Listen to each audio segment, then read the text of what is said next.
באותו סוף שבוע, נר שפירא בן 22 היה בכלל בחופשה מהצבא. הוא הבכור מבין 7 אחים, בנם של שירה ומשה. בערב שמחת תורה ישבו לארוחה חגיגית. כולנו היינו ביחד, והייתה לנו ארוחה ממש כיפית, ממש טובה. גם אמרנו כמה שאנחנו נהנים. גם כל כך נהנינו שאמרנו שאנחנו נהנים. זה ממש היה... היה לנו כיף, היה לנו באמת ארוחה כיפית. ידעתי שהוא בדרום במסיבה, הוא אמר לנו. כאילו, הוא לא באמת אמר לאף אחד שזה בעוטף עזה. לא נראה לי שגם הוא ידע, הוא כזה שתלך למסיבה עם חבר שלו.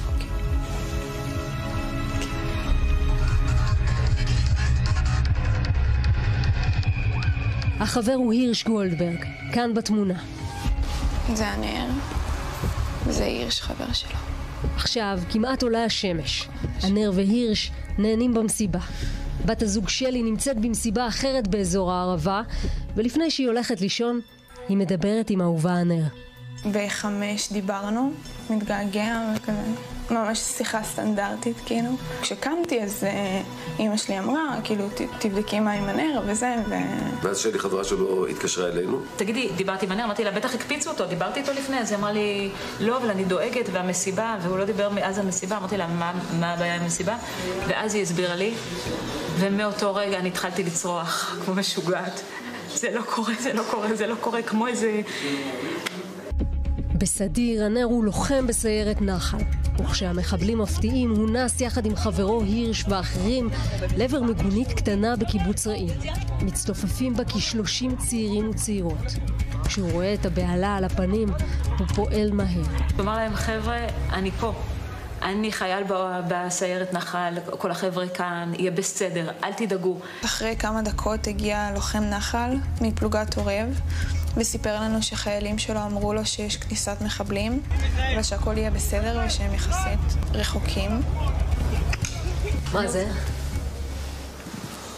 זה הנר. הבלונדיני פה בכניסה, עם השרשרת פה עליו.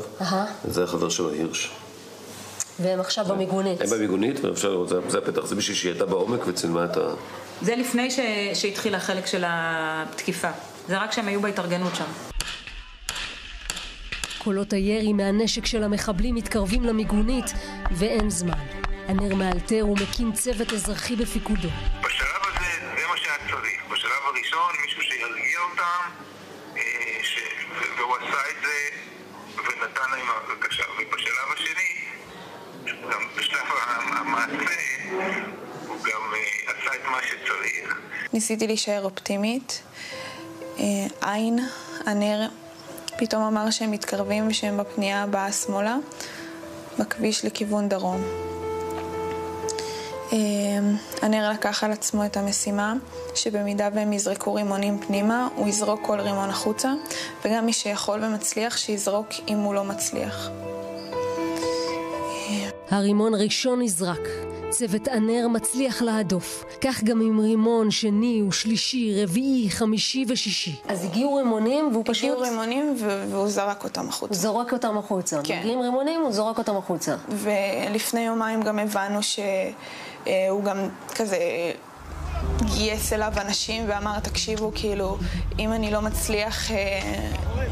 לא מצליח ברימון אחד, כאילו, מתפוצץ עליי, אז תמשיכו אותי, כאילו ככה רימון, זה מה שעושים, כאילו זורקים אותו החוצה, ואנחנו מקווים גם שהוא פגע בכמה מחבלים בדרך. בינתיים בבית בירושלים ההורים נטרפים מדאגה, אבל ברשתות החברתיות מופצות רשימות בכתב צפוף עם מי שלכאורה שרדו את המתקפה. בהתחלה נמצאו בטוחים, אחרי זה נמצאו בטוחים בפטיש, נמצאו בטוחים בצאלים, נמצאו בטוחים בסעד. רשימות, היו בלי סוף רשימות. וכל הזמן אנשים שלחו לנו, כן, אבל מצאו אותו. גם אמרנו, מה הסיכוי? מה זה? הנה, כאן יש כתוב אנשים שנמצאו, זו הרשימה, אנשים שנמצאו. פה יורדים למטה, הנה, הנר שפירא. לא הכרתי אותו, אבל... יצאנו למרפסת וכבר התחבקנו וכבר אמרנו איזה סעודת הודיה נעשה ואיך נשמח, ואז הייתה איזו עוגה של יום הולדת ואמרנו, ילדים אמרו נפתח את העוגה, ואז אמרתי רגע שנייה, אבל בכל זאת בוא נדבר איתו קודם.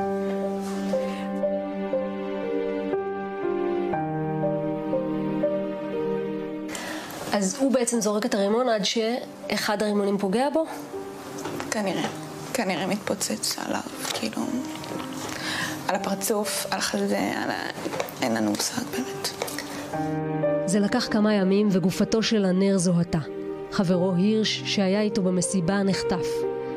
בגבורתו הצליח הנר להציל צעירים וצעירות רבים ששהו במיגונית.